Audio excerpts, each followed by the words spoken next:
agree that there's two things that are either happening. Either you're traveling heavier or lighter, during the day, over a period of time. Traveling heavier or lighter, and then there's degrees in between. Really heavy, really lighter, somewhat lighter, somewhat heavy. But basically there seems to be two ways we can go. And this whole idea is about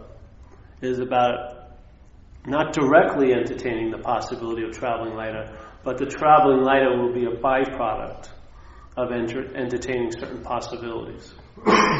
And the possibilities are directed sort of towards the thought system, sort of our navigational system, our interpretive system, and the thought system. And now the thought system is aptly described as self-centeredness, really. So this thought system center is the idea of being a self, a long-lasting, independent, separate entity.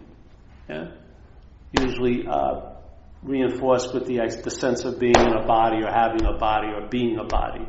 This sort of is what allows the mind to entertain that it's a long-lasting, independent, separate entity. If there wasn't an affiliation with the body, it would never come to that crazy idea. So the body is a very important part of the thought system, in a sense, because the thought system, and I'm talking about what you're hearing in your head all day. The thoughts about you, about them, about the world, about the past, about the future, all that stuff. That thought system pictures you as a body. So when you're thought about as a body. I don't think you've ever been thought about as a spirit. You may be thought about as a spirit, but it'll still be framed by the body idea. So you'll be inherently a body, but you're a spiritual body. You know what I mean?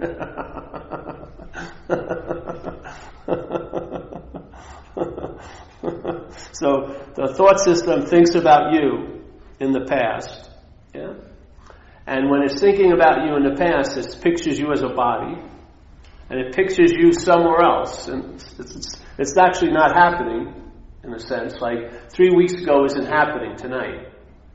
It can appear to be happening by the effects it produces when your mind's obsessed with it. And the only reason why your mind will keep going back there is because you were back there. So we'll think, I should have done something different than I did 3 weeks ago. That caused this huge dilemma that produced a lot of traveling heavier, and I wish I wouldn't have done it because then I would be traveling lighter. All of these basic assumptions. So the thought system pictures you as a body. So when it's thinking about you, it's not thinking about you as a spirit. It's thinking about you as a body somewhere. And then it also thinks about you in the future. And it's concerned about what may happen to you as a body. I may have cancer, I'm going to be destitute, or whatever it may be. And so the thought system pictures you as a body, and then it thinks about you by thinking about you in the past and thinking about you in the future. And in that activity, it does something that we may not be aware of. It remembers being a self now. So it thinks about being there. So it's like, I was there, I will be there, therefore I am here. That's what it does. So the body was there, and that was me. The body will be there, and that's me, and therefore I'm here, because here's the body. So that sense of self, which is the whole center of the whole system, that for some of us is driving our minds crazy. And addiction or alcoholism is just an extreme subdivision of self-centeredness. The real root of all the problems isn't alcoholism or addiction. It's the mind's obsession with this idea of being a self. That's the real initial disease that's producing the irritability, restlessness, and discontent. And actually drinking or using is meant to get relief from that discontent, irritability, and restlessness. And yet, it doesn't work completely. You have to keep being very, very vigilant, because the system that's providing that sense of being a self is undeterred. It's still doing what it's been doing all along. It can be identified as an alcoholic. It can be identified as a recovered alcoholic. It can be identified as the one who has an ego. It can also be identified as the one who doesn't have an ego. Yeah? So here's the possibility. Either I'm going to have an ego and it's driving me crazy, or I can get freed from the ego and I'll be lighter. But who is it that will be bonded to the ego and freed from the ego? That's the sense of self. That's the bonding agent. Yeah? And whatever it comes in contact, the sense of self, in the selfing, in this movement of thought and interpretation, in that selfing, whatever it comes in contact with, let's say an ego, the idea of being and having an ego or this and that, it will use that to its own advantage. Yeah? So now you'll be the one who has the ego, and you'll be the one who finally got rid of the ego. You're still going to be the one. Yeah? That's the question point. If you are not that one, then all bets are off. And you'll find out what it means on a daily experience if you're not that one. And what it's meant for me over a long period of time is a stabilized traveling lighter here. That's what it's done. Yeah? And it keeps doing it every day for years. Just by entertaining the possibility, by really entertaining how impossible the possibilities my head provides me. It's telling me I can be somewhere other than where I am. Yeah? It tells me I got to get out of something I've never been in, and it's telling me I got to get into something I've never been out of. I'm trying to get into a moment that I can't be out of. There's no way you have not had one moment in your life that you were out of that moment. There's no freaking way. Yeah. Yeah. And then in recovery, there's the big boogeyman is self. Yeah. But see, as soon as it becomes a man or a noun, as soon as the selfing becomes a self, you've lost in a way. Yeah? All there is selfing. There's no self. It's not like in recovery it says a beautiful statement. It says, please relieve us of the bondage of self. Yeah? Now, if self was a real thing, it would be bondage to self. So here I be, and let's say this is going to represent self. And here I am other than self. And I'm going to be bonded to the idea of being a self. So, yeah, because there's a thing I can be identified with, a thing called self. Yeah, a noun, an inherent thing. So, let's say someone puts some handcuffs on me and hooks me up against this chair, and you can see I have handcuffs that are bonding me to this chair, to this idea of self. And maybe if I found the right spiritual locksmith, he could find the right key and open it up, and then I'd be freed from the bondage to self. I'd leave and I'd see self there, and I'd get as far away as possible from self and make sure I had a good insurance policy not to go near self. But it isn't bondage to anything. Yeah? Because the thing would have to be a thing to be bonded to it. It's bondage of. It's an activity of your head. It falls under the category of the acronym FEAR, false evidence appearing real. The sense of being a self is false evidence that's appearing real to us. Yeah? It's produced by a product. It's produced by an activity of the conditional mind called selfing. It produces the sense of self. How does it produce the sense of self? When I take an action, I believe I'm the one who did it. Yeah? That's the sense of self. Yeah? When there's hearing, I'm thinking I'm the one who heard everything. That's the sense of self. When there's seeing, I'm the one who's the seer. That's the sense of self. That's the bondage, yeah? How is it doing it? If self isn't true, maybe find out. Don't believe me, but maybe there isn't a long-lasting, independent, separate thing called self. And if it isn't so now, how could it appear to be so? Yeah? There's got to be an activity that's allowing it to appear to be so. I would say there's the remembrance of self. So you're remembering you by thinking about the body in the past, and you're remembering you by worrying about the body in the future, and that's the vague feeling of being a you now. Yeah? What would happen? Like a great saint said, St. Francis, it said, it's in self-forgetting that something great happens. Maybe you're reborn or something like that. And then there's a great Zen master called Dogen from Japan that said, to study Buddhism is to study the self, and to study the self is to forget the self. So why is forgetfulness used so much in spiritual terminology as an antidote to self? Because it's the remembrance of self. Yeah? So it's an activity, and if it's an activity, it can be halted, or even better yet, you can lose interest in it, which will make it seem like it's actually halted. Yeah? And the reason why you'll lose interest in it because you've entertained the possibility, I'm not that. I'm not a long-lasting, independent, separate entity. I am not Paul, this historical action figure. I don't know what the hell I am, but I'm clear I'm not that. Yeah? In that, what happens is, when my head wants to remember Paul 3 years ago, I have no interest in it anymore because of one basic fact. It's not about me. Yeah? And when it's worrying about what's going to happen to me 4 years hence, my attention won't go that far in that little time tunnel because it's not about me. Yeah? It's a lack of interest, and without my interest and my attention, the production of self can't seem to be so captivating.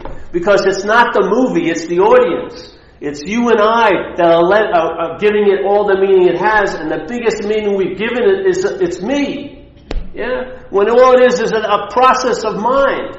When you're doing something you love, like surfing or something like that, and you're having a great day, you're in a state of forgetting self. You're too engaged with the water and everything's going on. You're not thinking about yourself 3 years before, and you're not worrying about 3 years from hence. Yeah? You're actually here because you haven't entertained, you could be anywhere else. That's the freedom from the bondage of self. Yeah? It's not a freedom from the bondage to self, because that can't happen. There is no self to be bonded to. It's bondage of self. That's why there's a solution to it. It can only reach a level of appearance. It wasn't even appearing in our consciousness when we were little babies until about 18 months. The mental process that produces a sense of self, or infers or implies or assumes there is a sense of self, hadn't kicked in strong enough yet. So we were just conscious. We were just on with the little baby action going. Yeah. Suddenly, this thought system got enough strength, it sucked our interest and attention into it, and it now started to inferring that you're a someone, and therefore everyone else is a someone, other than you. Yeah? And that's self-centeredness. That's called subject-object. It's when what can never be split seems to split. Yeah? When all there is what's going on, and then suddenly there's the subject-object. I'm the subject, and everything I see is what's seen. That's the object. Yeah? But I've assumed, my mental process has assumed that I am something that I cannot assume to be me. Just like we used in this, I went back east, and they hadn't seen me in a long time back there. Well, a year, 8 months. And my hair had grown, because I hadn't cut my hair in a while. So people kept saying that when they saw me, oh, you're growing your hair, you know?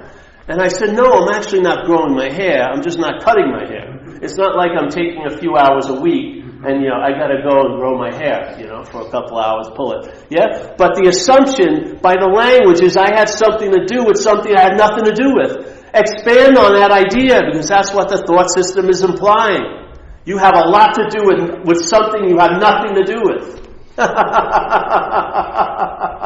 I mean it. Just like you can see, no one's going to say, oh, I got to leave early tonight. I forgot to digest that burrito I had at 12 o'clock today. I got to rush home and digest. No, and it seems absurd. But then there's a subtler process of the body-mind, the brain, called the thought system, and we believe we're the thinker of that. That's a huge leap. Yeah? Someone who can't even grow their own hair, can't even digest the food that's in them, can't pump their blood or beat their heart, suddenly is the master of a very subtle process called thinking. And I'm the one who's doing it. God forbid. As soon as the claiming occurs, as soon as you become the thinker, it's just like an avalanche of thoughts show up. Yeah? Good thoughts, bad thoughts, opinions about the good thoughts, opinions about bad, blah, blah, blah, blah, blah. And you're just like, if you're driving and your windshield wipers isn't working and it's a heavy snowstorm, you can't fucking see. That's exactly what it's like. We're like those dogs that have manes and they put those little plastic collars on them so they won't itch themselves, yeah? You know what I mean? We're like that. All our awareness of seeing, hearing, feeling, tasting has been pretty much forgotten, and we're hyper-aware of the thoughts about me. Yeah? The thoughts about you in relation to me. The thoughts about time in relationship to me. The thoughts about this in relationship to me. Yeah? The burden isn't on all the problems, it's the one who has the problem. It's like Ramana Maharshi said, you don't have to give up your possessions, give up the possessor. You don't have to give up the thoughts. You couldn't anyway if you didn't want to, because they're not yours. Yeah? But so give up the thinker.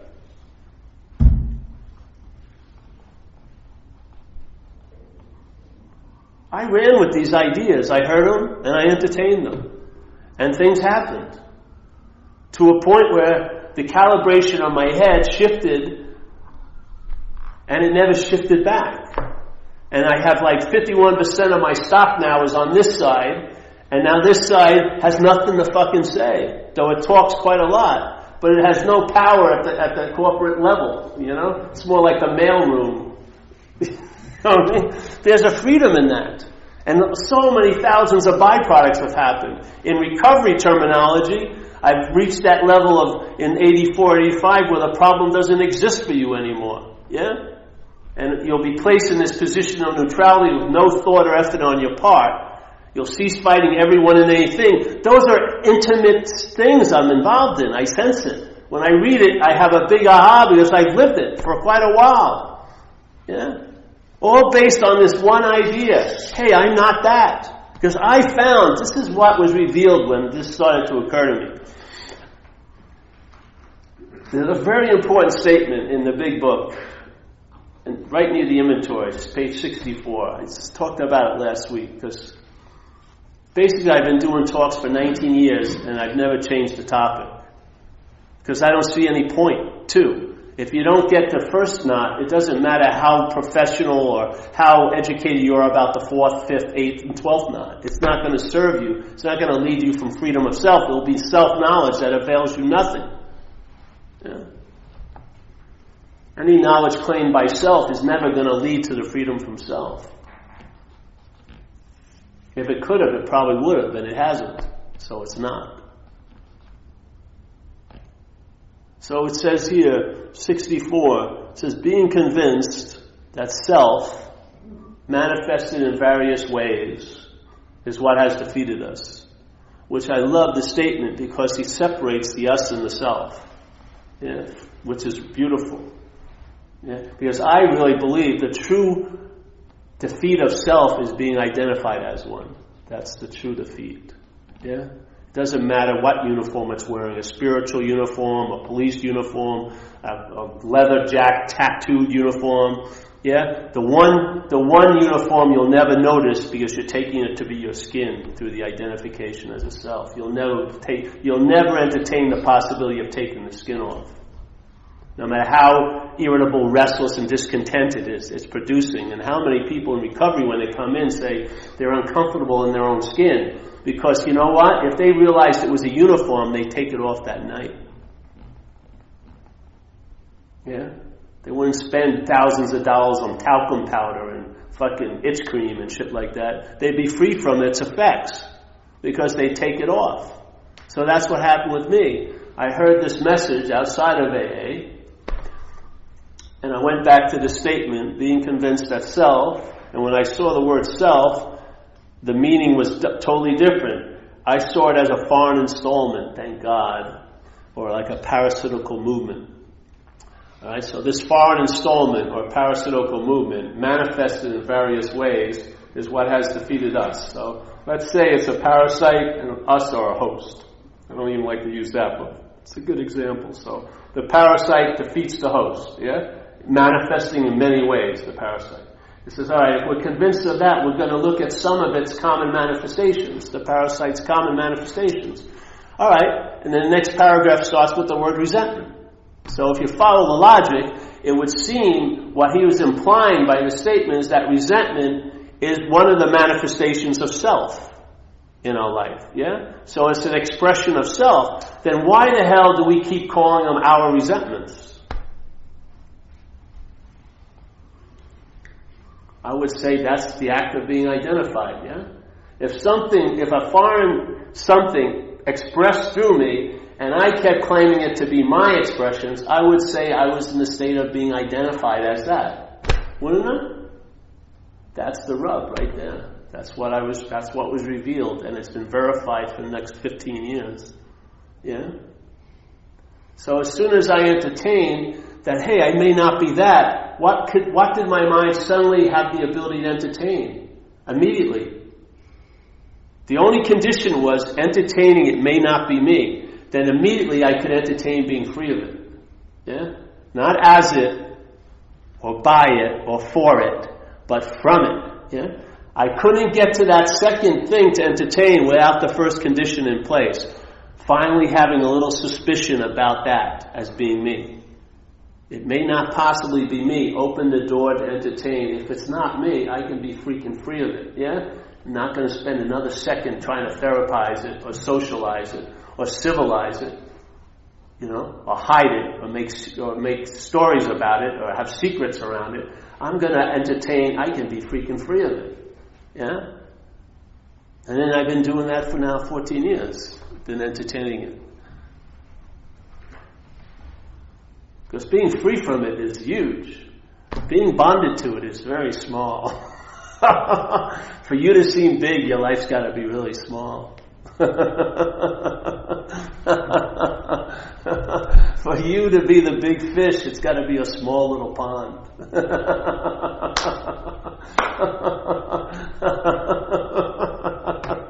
If you can give up that idea, things will look really big.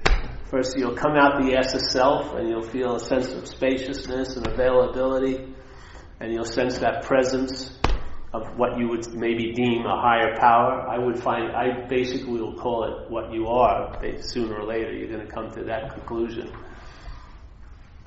Yeah.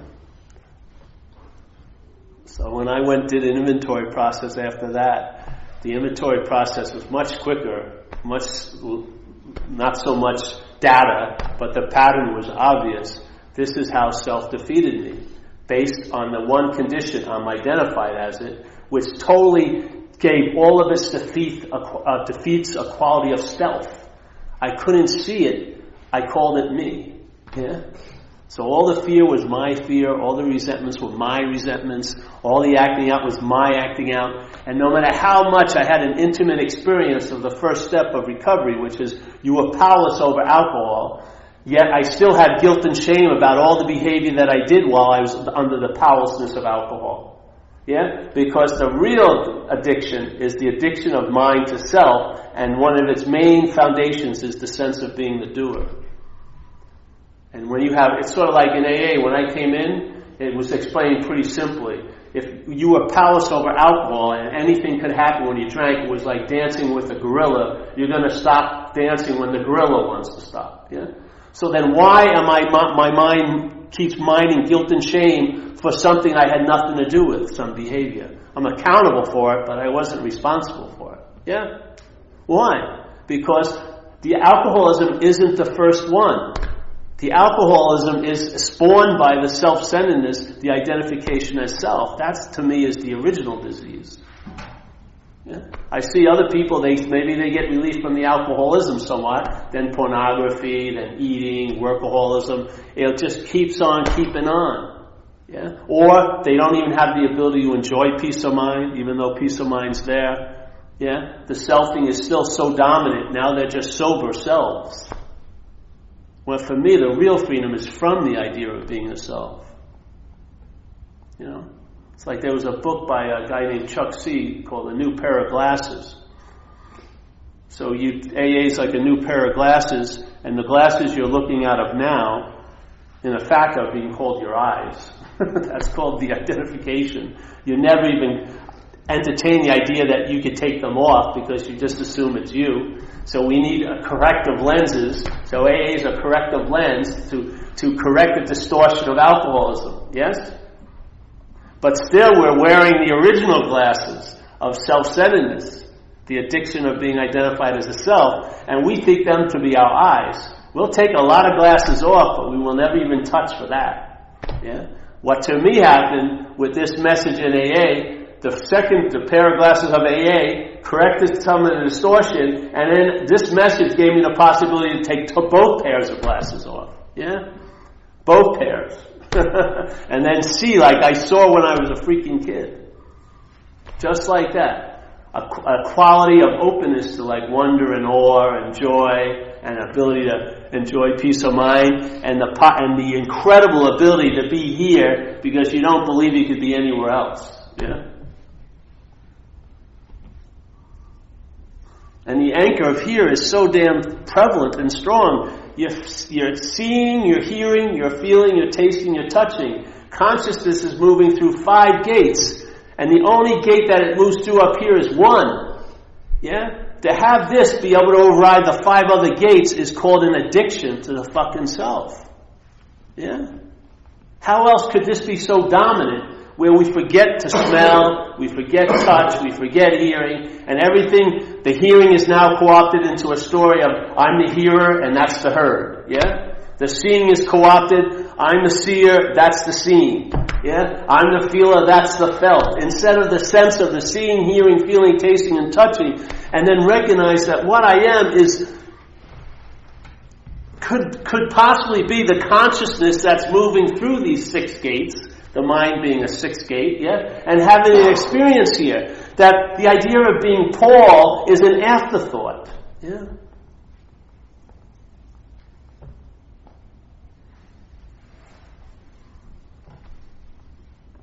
And then so people come to these meetings, and there's this stubborn thing, they want to be here to experience their own absence.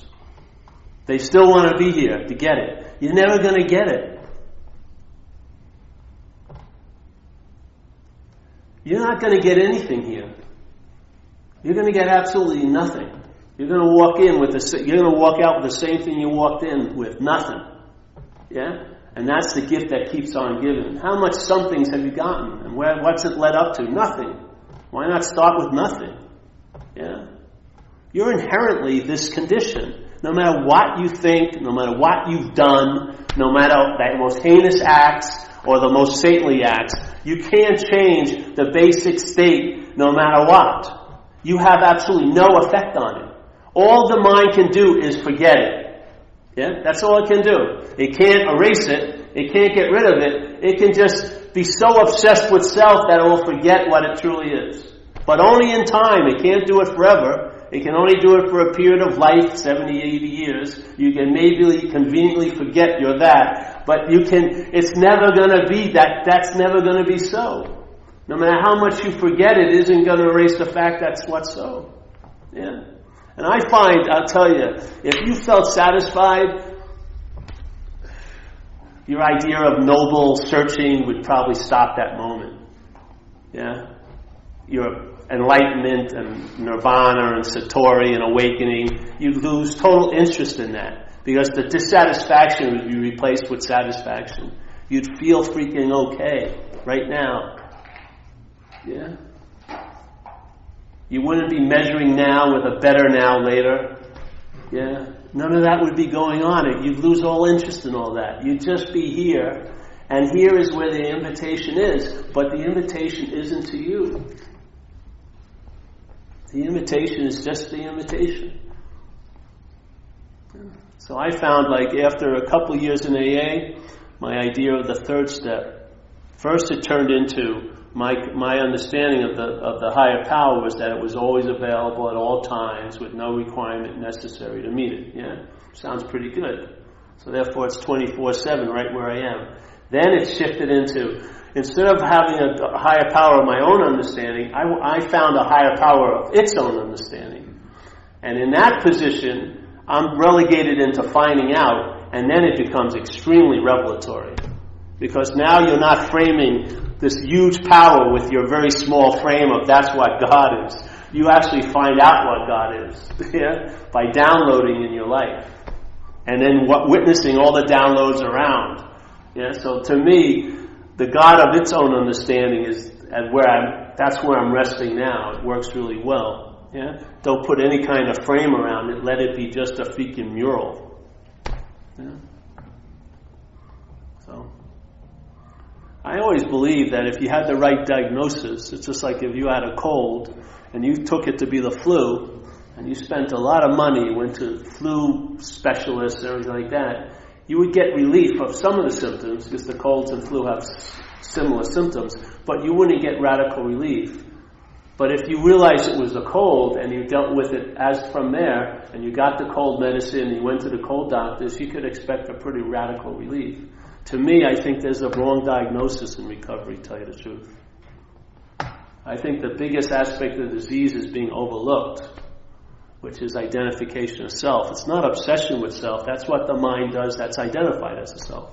It has to keep the identification in place, and the glue for that bondage to seemingly be so is the thought system. So when you're obsessing over self, that's the thought system's application of the glue to bind your mind to the idea of being a self. Yeah? It can't do it, so there's always big openings, but it applies it so much, yeah, that the openings you forget, and then it's sort of like if you ever saw a helicopter going, right, really fast, after a while it looks like it's one big thing. Yeah? That's what it's like. The selfing is so fast, it seems like you're already back. You don't see the gaps. You don't sense the pause, where it's obviously you're not that. It's being applied so much, it seems like it's that, yeah? But it isn't. There's tons of gaps. That's what they call the pause in AA, yeah? There's eternal moments in this whole slew of temporal moments, yeah? That eternal moment overrides all the temporal moments. It's sort of like the bondage of self is like a horizontal glue, and then the vertical solution is always there, intersecting at every moment. Yeah? Because the bonding is happening in the infinity of the pause. The seeming bonding. Yeah? That's why right where the problem seems to be appearing, which that's the highest level it can reach, is appearance, the what-so-ness of the solution is fucking obvious. Yeah? And you rest there. I don't see it ending. It just goes on and on and on. The days and all the partitions and the hours and the months all blur, and you're in this one huge moment until you're not. Yeah? And you can't put zeros in the account book about traveling later because it's not that obvious. It's like a skimming off every day of the possibility of heaviness. Yeah? It's a lot like AA. You're really enjoying the absence of a lot of things. That's why you go to meetings and you hear people who are coming from the disease, and you see, I feel so fucking grateful because that's absent in my life. Yeah? So it's like an absence. This thing, the traveling lighter, is just a skimming off every moment. Yeah? And I'll tell you, if you could accumulate it in time, it's a huge amount of relief. Yeah.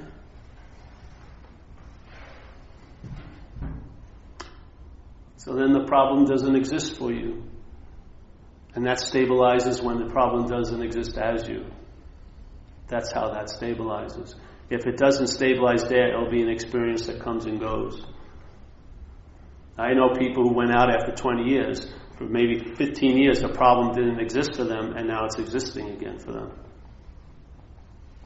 I mean, in a really wild way. They can't seem to access that power. It's sort of like there was a movie I loved, Man Facing Southwest. It's an Argentinian film about an alien comes to the planet, and he wants to hide out. He says, "Where's the best place to hide out?" He says, "Well, in an insane asylum." So he goes into this insane asylum, and they introduce him to this doctor who's going to be the case doctor. And the doctor's really fucked up. He's like an unhealed healer, basically. Alcoholic, playing sax at night. He's totally morose and everything. And here's this alien, and he's walking outside. He sees a guy who's freezing. He takes his jacket off, and the doctor's writing up this abnormality of behavior. He's just doing what's appropriate, you know? And then all the other inmates are following this alien, and he's like, really, everyone loves to be in his space, but every day he's got to go outside into the field, and he has to find a place to access the power, yeah? Maybe from his other planet. So he gets it, and that's why he says Man Facing Southwest, and then he just stands there for an hour, just getting rejuiced, yeah? Now they try to give him these pills, and he hides them all, and every day he goes in there, and he gets rejuvenated. Then they start shooting him up with drugs, and he can't fake it. And he's walking around the ground to try to access the point of power. He can't pick it up anymore, yeah? The drugs and the agitation of mind, he can't get the message. And he starts getting destroyed by this place, yeah? He starts getting intolerant with all the other people, and he's getting sicker, and he's becoming quite like and he's walking around aimlessly trying to pick up that little portal, and he can't pick it up. Yeah? This is beyond that, because you are what you're looking for. There's nothing that can get in the way. There's no frequency that can block that transmission. Because you are the transmitter and the receiver. Yeah? You don't have to go to any special place to locate it. It's not like I'm on the beam and I'm off the beam. You are the beam. Yeah? There's no on or off the beam. You're not close or far. You're not connected or disconnected. What tells you that? That you're off the beam. The head. Yes? What would happen if you didn't believe it? You would be having the experience of being on the beam. Because now you finally entertained, you can never be off the beam. Yeah? That's the beautifulness of it. You take the either or, yes and no, connected, disconnected. You take the arbitrariness of your head's base telling you your condition, and you are now resting in what's always absolutely so. Yeah? It has an incredible leavening agent on all this yapping going on, all this close and far, connected and disconnected. Because what's whispering? Let's say you had the greatest master of all time. You love this master. Unbelievable, super devoted to this master. And then he actually appeared in your life. And he told you, hey, there's nothing you needed to do, there's nothing you need to do now, and there'll be nothing you'll ever need to do. And you'd have such a great relief. And then he'd leave. I bet you an hour you'd be meditating on a cushion. You know what I mean? This is the bigger God. This is what's playing God here. This is what's playing God. This is who's telling us our condition, how it was, how it is, how it's going to be. This is what's informing us. Yeah. How can you... But I feel it.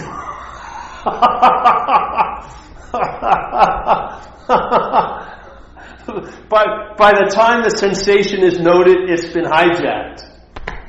The selfing is using it for its own advantage to make a story about you. Yeah? If the heist is so quick, you don't even know it. Like people come to these talks and they hear this thing about selfing, and then they call me up and they go, I've been selfing all day. Yeah? Or the selfing is now driving me crazy. No.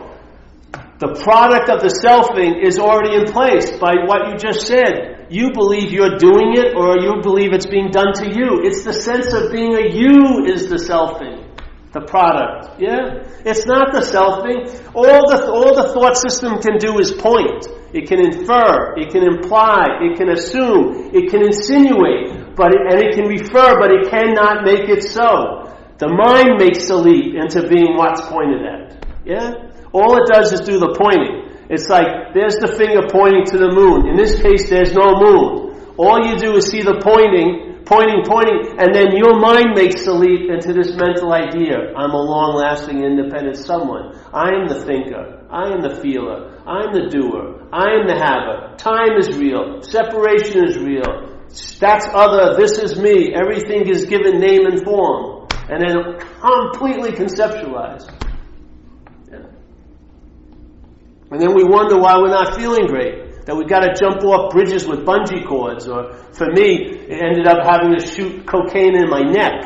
It wasn't fast enough in my arm. I had to go right because I didn't want to waste 1 second. You know, I wanted to be so loaded so fast to try to get out of this freaking thing.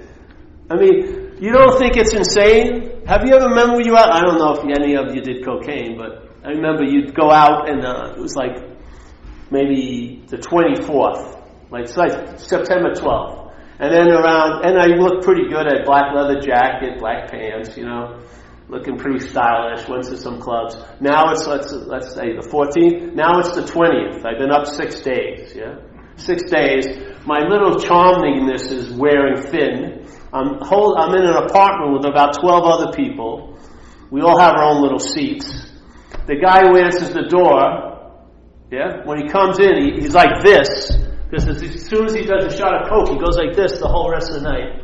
Yeah, so that's like the doorman. We all go to our little chairs, and we're all sitting there. Everyone's probably thinking they're really cool, and then some of us, the cocaine runs out. So then I'm sitting there going like this, and suddenly I start looking at the rug, and a lot of false evidence starts appearing real. There's cocaine in there.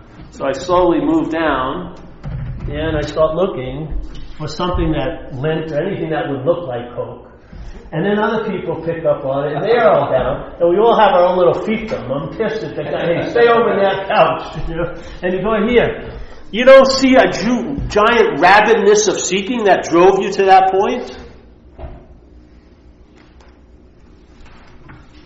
You don't see the rabidness of the conditional mind, the seeking that can lead you to that point? You don't see that as an engine that's on every freaking day? It can be clothed in robes and sitting at a meditation hall for 12 hours. It can be going to the 1 3-month retreat and a 6-month retreat. It's all that rabid seeking. All seeking relief. Not from, but for. For the sense of self, which is a black hole. It eats relief like chips, like laid potato chips. It doesn't get any nourishment out of relief, it just consumes it. Yeah? And it tries to get a reflection of it through it. This is freedom from that.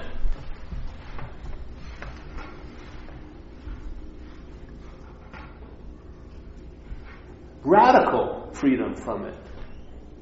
It's not going to be integrated into the life of self. It's not going to be compartmentalized. It's not going to be something you can use for your advantage. It's going to have an overwhelming effect on your life.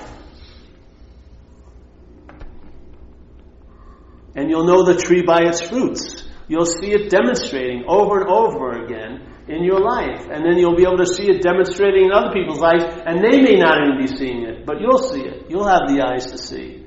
And everything will intimate that which can't be seen, felt, tasted, or touched. But that's what is so. Yeah.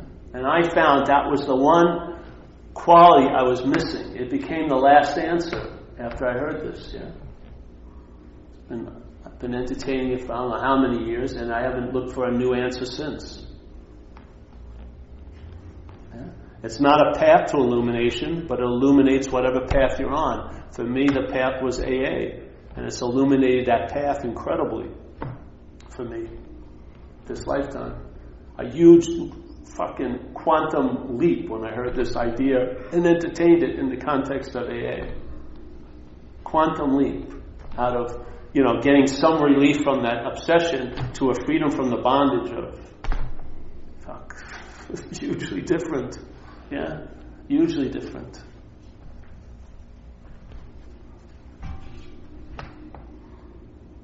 So I don't know, I'm still motivated to share it.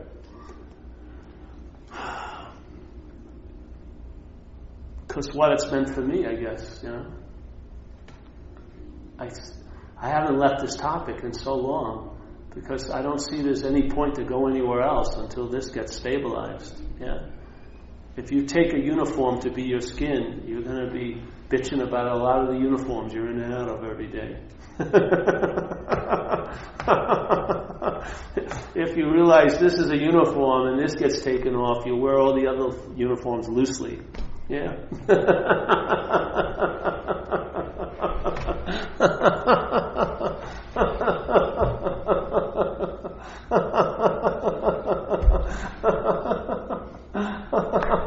That's the fucking proof, man. If someone could come here and tell me, oh, it was getting a better job, having 12 years of therapy, working out 14 hours a day, doing this, and I really felt that they were coming from somewhere I wanted, then I listened to them. But I don't see it. I don't see it by all the doing and having. I don't see it. I think doing and having begets more doing and having. And on and on and on and on and on. Yeah. They all have their life of their own. Once the engine goes, it will just keep on going like a slinky. Then instead of Buddhism, it will be turbocharged Buddhism. I saw a big full-page thing. Join our extreme turbocharged Buddhist take. What about Buddhism? Is that that's not enough? No, we need extreme turbocharged Buddhism. It's like, when's it going to end? People are surfing, now they're trying to surf 100-foot waves. You know what I mean? They got to be dropped in by a helicopter. Just unbelievable. All right, but when You know? To me, it's like insatiable. Yeah? To me, one of the biggest things was the freedom from the need to be liberated. That was the biggest. Because if I was this was going to be an urban renewal project for the rest of my life. There was always going to be find fault in it. I could be better. Someone's better than me. There would be constant being consumed with how this was doing. All because it was taken to be me. When I saw it wasn't me, I lost interest in it. And that was the best thing that ever happened to this. The best thing that ever happened to my body is when my mind lost interest in it. I swear to God, the body's been thriving since the mind lost interest in it. So I swear, my friend could tell you right now, I've been the healthiest I've ever been since I've been sober. Now.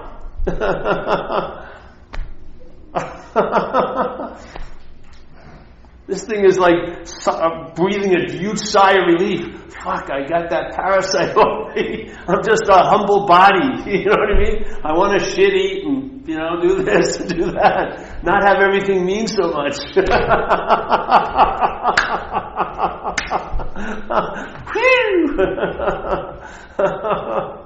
What a freedom. Whew. Just lifted.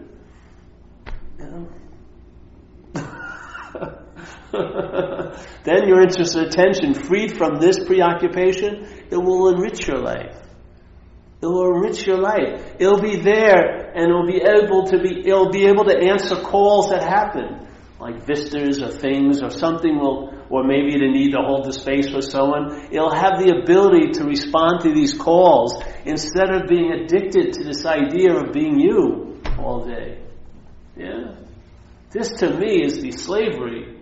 And it's like what's keeping you up at night is an obsession with self. That same energy, if taken off the self, will enrich your life. It's the same energy. Just put it in a different vehicle. Yeah? And we can't get out of self. Self can't get out of self. That's the dilemma. You can spend 2 years studying about self with the intent of getting out of it. That would be obsession with self.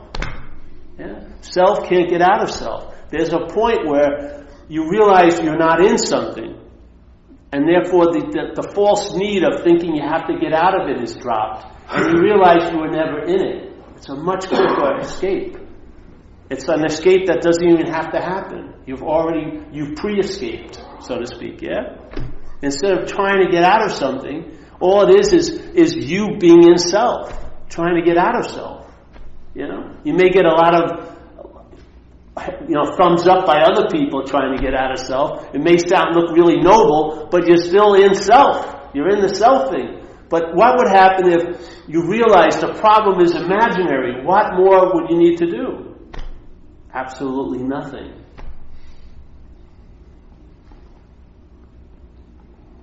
Your interest and attention gets withdrawn, and then that full color thing fades.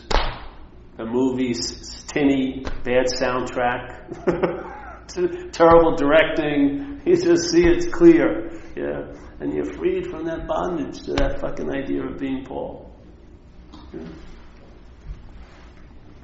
Well, I don't see it has any end to it. That's the cool thing. Yeah.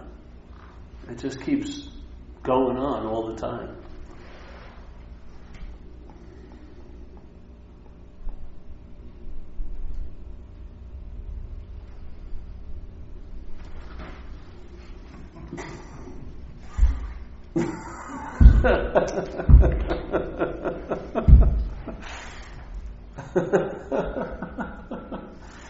Any questions tonight?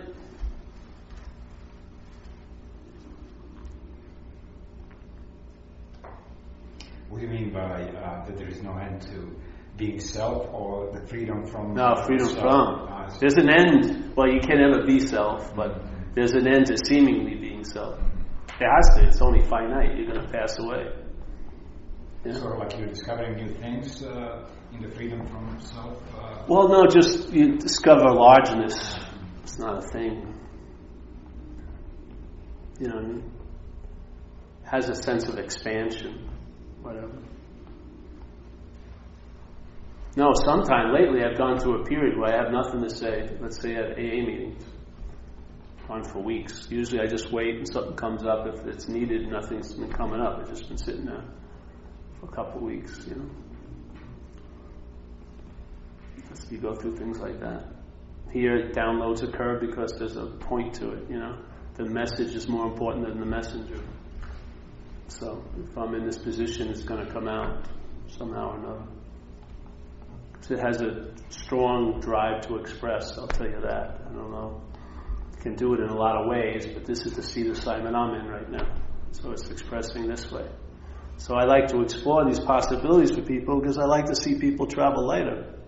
Yeah? And in this case, I don't need to get to know you too personally, which I also like, I don't want to hang out with everybody here. I like hanging out where I hang out, So, but in this way, it can be incredibly helpful because it's right where you are. And that's the point. This is just an invitation.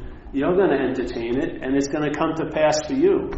It doesn't matter if it comes to pass for me. It's not it comes to pass, comes to passing. It's an activity.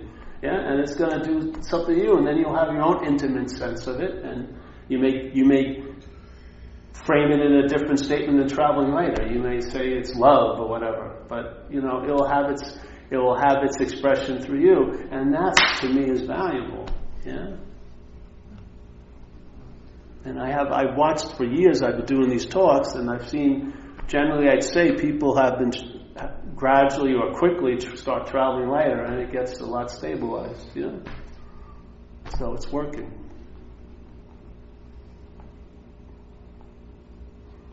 What more do you want? It's so beautiful because this isn't. You're not signing up for anything. We don't have like a 21-day fast and then a 3-week purification level thing, and then you all got to buy tickets through my travel agency to go to India with me. No, it's just come here, listen to this. We have 2 meetings a week for repetition. I think it's valuable. The message gets repeated, and the mind entertains it, and the mind is what opens up the message. Yeah, the mind there by entertaining it. And while you're entertaining the message, what gets revealed is the mind. Yeah, the message is nothing, but it stimulates the mind. The mind opens up, and then you get a sense of mind, real mind, spirit. Real awareness, onness, and it becomes a very strong, palpable sense, like a presence. And now I feel you finally found what you've always been missing, but you thought it was going to be something, and it's actually nothing. Yeah? That's why we weren't seeing it. We've been looking for something, and the looking for something is a form of blindness to nothing. Yeah? That's what happened with me. When it shifted, one of the things that really changed is my head worked in a noun-verb language. It was always inserting nouns with verbs, yeah? So there was action, but then there was the actor, yeah? There was seeing, but then there was the seer. And I was thinking I was going to find the seer, be it me or the divine seer, as if it was going to be a big noun, like a transcendent noun. But what happened is one day, the nouns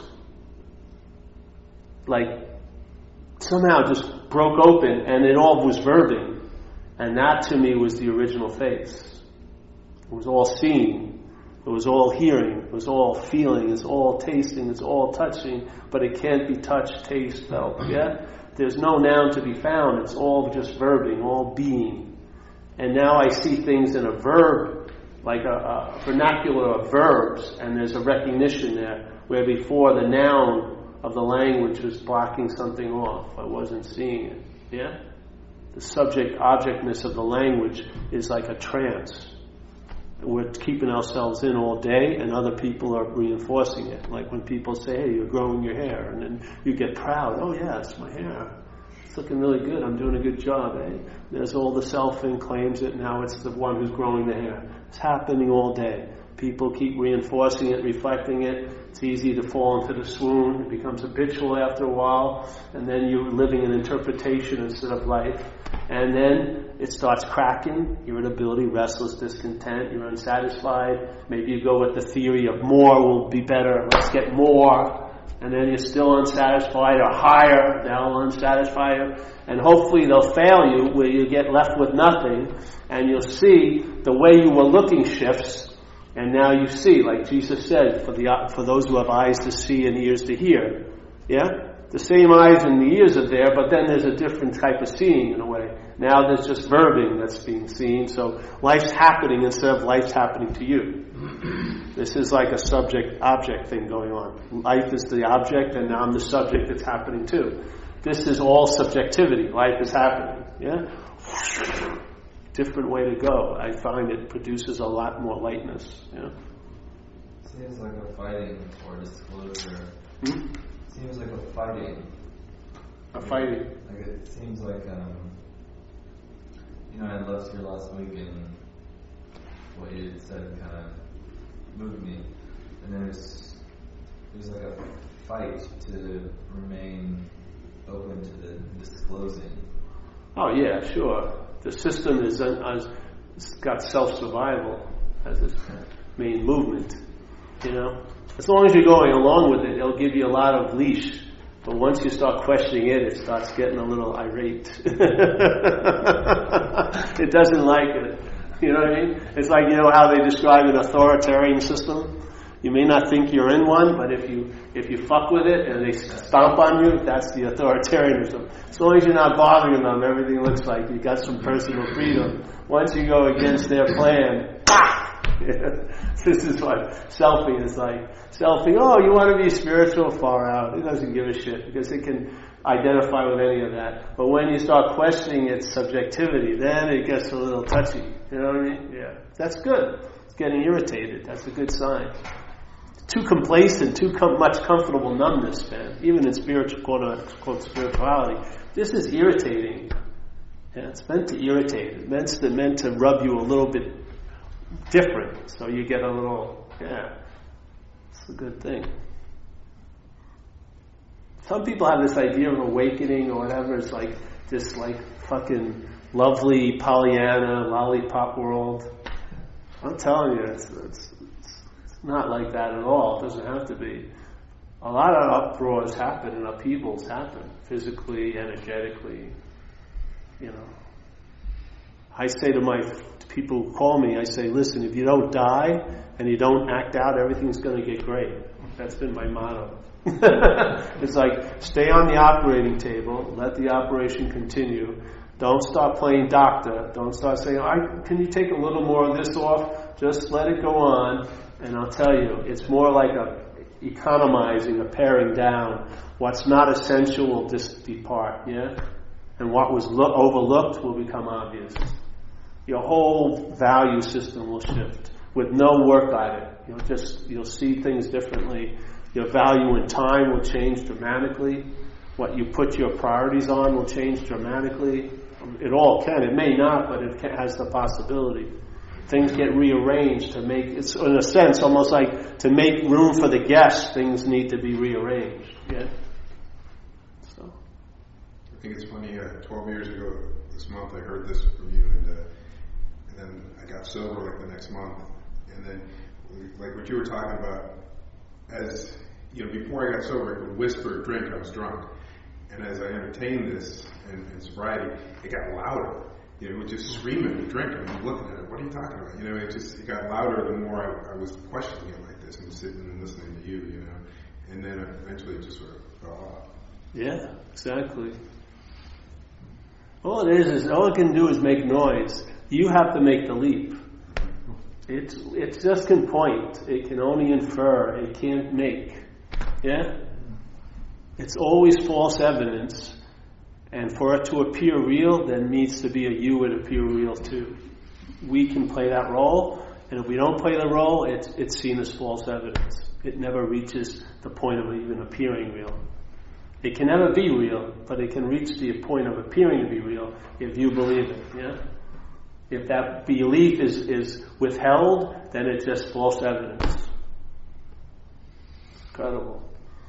See, this is the movement of this thing. Like thoughts don't do it. Thoughts aren't what's bonding you. It's the feeling of being your thoughts that bonds you. Yeah? The thoughts are a vehicle for the selfing to facilitate a bonding.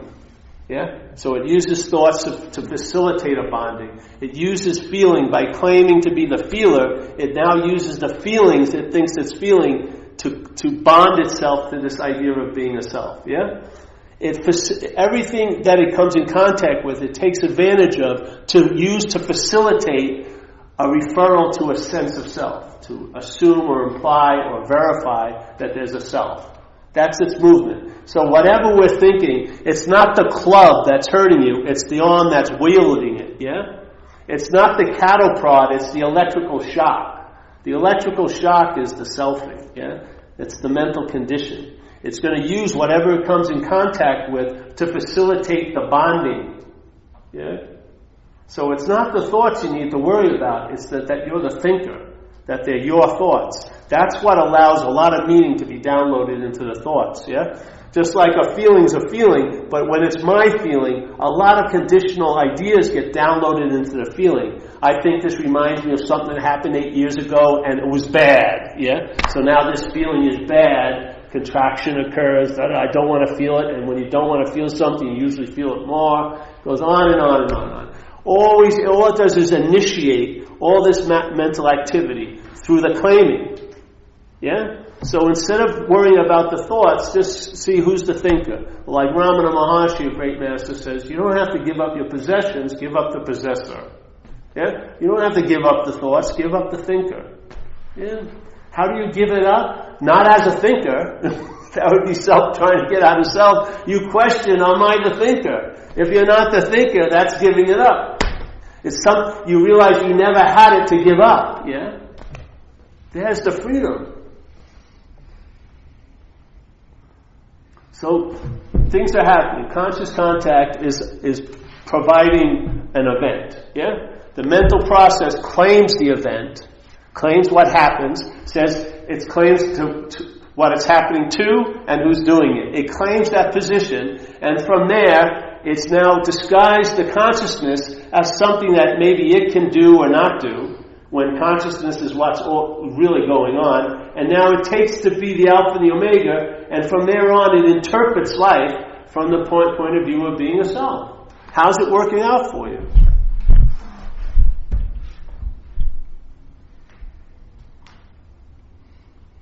Is it working out? Is it great? Sunny skies, great days all the time. Then live under that heist. If it isn't, question. See if the heist actually ever happened. Or the highest level it can reach is that it appears to have happened. Or is appearing to be happening. If you look at it, it hasn't happened. No, and therefore it won't happen, and it never will happen. That's the freedom. Yeah? If you see it from the selfing, it's already happened. It's a done deal. Now you're trying to get out as being in. You know what I mean? You're trying to have an experience of your own absence. You're trying to be free as that. It doesn't give a shit. He'll wear fucking robes. He'll do extreme spiritual practices. It doesn't have no problem with that. Yeah?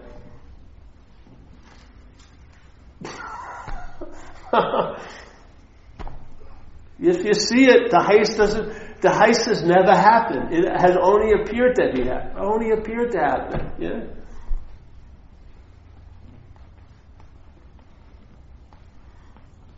So there's freedom prior to the idea of even ever being bonded. That's the only freedom that's worth it, to tell you the truth. You're freed from the idea that you were ever bonded, let's say. You're freed from that idea. It doesn't have the ability to make that seem so, because you're not in cahoots with it anymore. Your mind's opened up. Got off the dead horse, and now it's riding a live horse. And it's engaged in life, and that's sufficient to keep its attention and interested and attentive. You know what I mean? It's thriving in this event called living, when it was suffocating from the story of life. You know? It's like here, you have a lot of stories, but to be had by a story is a different story. Yeah. So, there's the solution. If you're in AA, read that page 64. See what it says to you. I think it's made very clear that self isn't us and that we're getting defeated by its manifestations, and what's allowing those manifestations to be so manifest in our life? I would say it's the identification as that. Because how are you going to make a clear diagnosis of a fear when you keep calling it yours? It's already infected. The your is the real infection of the disease. The fear will just facilitate the your. The resentment you'll have hundreds of resentments. It'll just facilitate being the resenter. Yeah, that's all it's used for. It's all used to bond your mind to the idea of being a self. That's its main purpose. Thousands of resentments, there's only one person who had them. Tons of fears, I'm the only one who's been in fear. Yeah. You don't see the fears have been used to facilitate being the one who has the fear? The problems, that giving meaning to things as problems is to facilitate the sense of being the one who has the problem?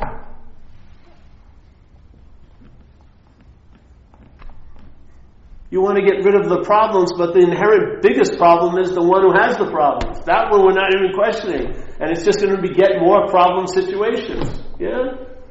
Fear is going to beget more fear if they're being used to facilitate the sense of the one who has the fear. You're going to have tons of fear. Because it's now find a pretty good crazy glue to bond your mind to the idea of being a self. I'm a fearful self. A resentful self.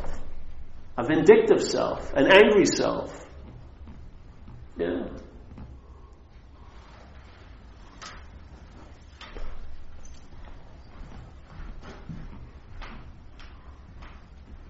All right, that's it, eh?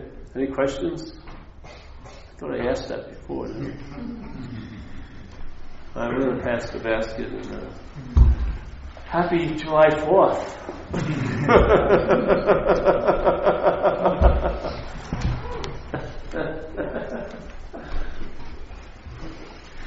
I've gotten to the point I don't even want to go out on holidays.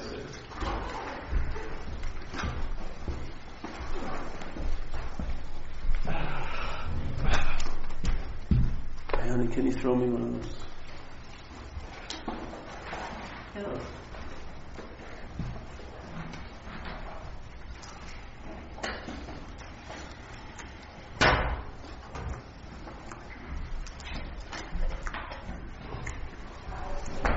So good to see art from the old alumnus from the dry dock days. That's when we used to have spiritual warfare. Why no more meetings now? No, I don't do them anymore. Now. No more Monday nights. No, Monday nights, wasn't it? no, that's where it was. No. Thank Thank you very much. And I have shirts if anyone's interested. How much are they? $20. If you find one of them, I have them in the car. In different sizes. May we end with a serenity prayer if you like to join us?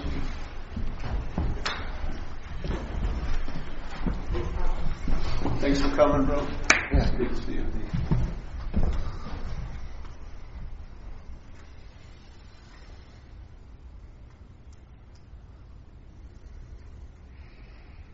The we version of the serenity prayer. God, grant us the serenity to accept the things we cannot change, courage to change the things we can, and the wisdom to know the difference. Keep coming back, it works.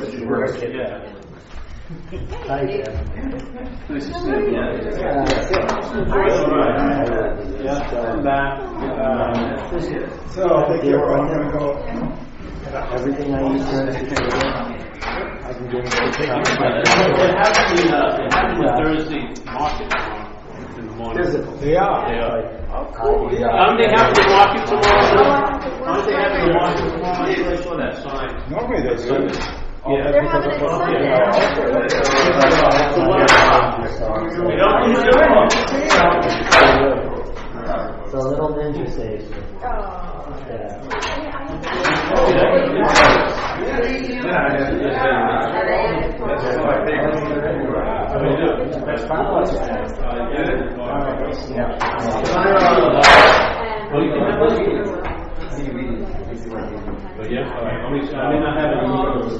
I have accessories, you know. That's It is? the I'll look. I'll wear this one. Yeah. There you are. I'll go to the car if you want.